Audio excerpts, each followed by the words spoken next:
Hello and welcome to Total IELTS. Peter here, and in today's video I'll be looking at Academic Writing Task 1, describing maps.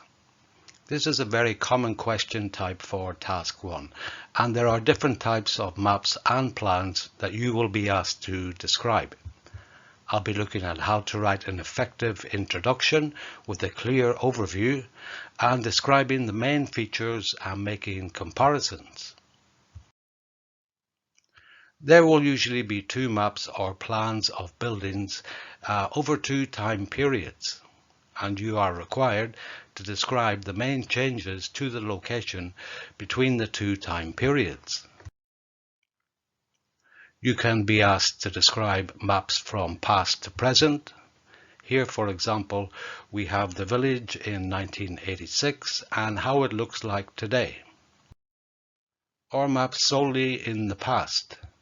Here we have the fictional village of Frenton in 1990 and how it looked like in 2012. You can also be asked to describe future developments. Here is the present office building and the plans to redevelop it in the future. Single maps are also possible, although they are quite rare, and they usually consist of proposals to build a new facility in a town.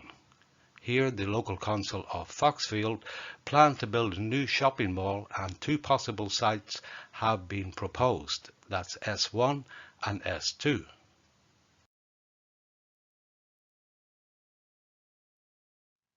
For all maps and plans, you should have the same structure for each answer. 3 separate paragraphs.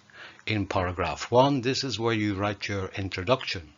That's 2 sentences. In the first sentence, paraphrase the task description and diagram titles, and second one is your clear overview. For paragraphs 2 and 3, this is where you describe the main features and make comparisons. Now, before you start writing, take time to study the diagram. Take a note of the dates and time periods. Is it from the past to present, solely in the past, or future developments? And this will determine the grammar or the main tenses that you need to use in your answer. For diagrams showing changes from past to present, present perfect and past simple are the main tenses you should use, and usually in the passive, because we don't know or it's not important who made the changes. For example, present perfect passive, here the primary school has been expanded. For maps showing changes solely in the past, use mostly the past simple passive. Here in Frenton, the bank was converted into a restaurant. For future development, you can use a range of future passives. For example, here, the canteen and kitchen will be, are going to be, or are planned to be converted into offices. For the single map, this will mostly be present simple, active and passive. The instruction says the local council of Foxfield Town plan to build a new shopping mall. Paraphrase this in the active, you can say the city authorities intend to construct a new shopping centre. Or in the passive, a new shopping centre is intended to be constructed. Also take a note of the features locations. Most diagrams will have compasses, so describe the location in terms of the compass, in the northeast, in the southwest, etc. And for diagrams that don't have compasses, you can use prepositions of place and phrases to describe location.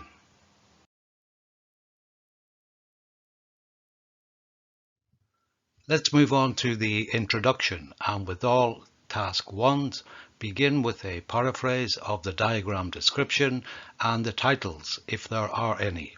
You can do this using synonyms and also try to write more complex sentences. This is where you restructure the sentence and keep the same meaning. This will have a positive effect on your band score, especially lexis and grammar. So here is the map from past to present, and it shows the village of Steelbridge from 1986 until the present. Now the basic or classic paraphrase says the maps show the redevelopment of the village of Steelbridge from 1986 until today, and this is perfectly okay. If you want a more complex sentence, begin with a verb depicted in the maps is the transformation of Steelbridge village from 1986 until the present. Another example of a complex sentence begins with a noun phrase. The redevelopment of the village of Steelbridge from 1986 until today is illustrated in the maps. And this sentence also has the added bonus of using the passive. For the overview, one sentence is enough. Begin by making a general statement to describe the overall changes, plus the most noticeable or biggest change, all in one sentence. Here in the map we saw before, overall the village has changed significantly. That's the general statement, especially with the conversion of farmland into residential areas, and that's the greatest or most noticeable change. For a map showing future development, it's slightly different. Overall, significant upgrades are proposed for Islip. That's the general statement, especially the reconstruction of the road network around the centre, and that's the greatest change. For single maps, for example here the town of Pellington, with 3 proposed sites for a new shopping mall A, B and C. For the overview here, describe the proposed locations of the new development. For example, location A is proposed to be built in the northwest, while site B could be constructed in the northeast, and C is suggested for the south of Pellington.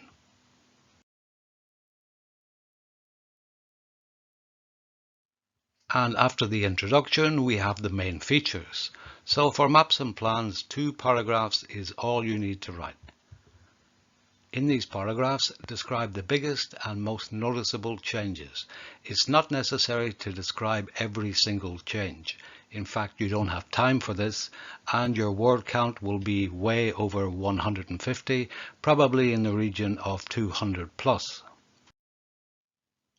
When describing main features, compare them to the features that haven't changed or barely changed, using cohesive devices to show comparisons and make contrast.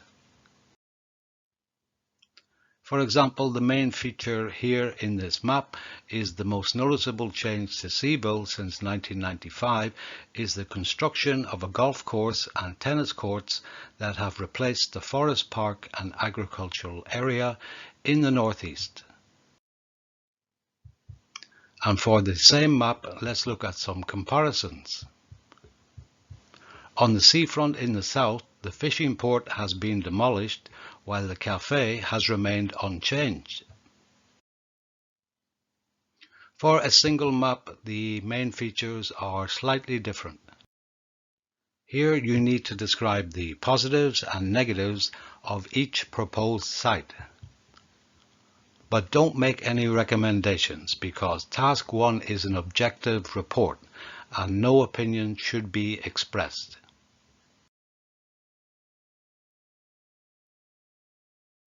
So in summary for maps, structure your answer into 3 clear paragraphs. In paragraph 1, that's your introduction. This should be only 2 sentences. Paraphrase the task description and diagram title, and a clear overview. Paragraphs 2 and 3 describe the main features and make comparisons.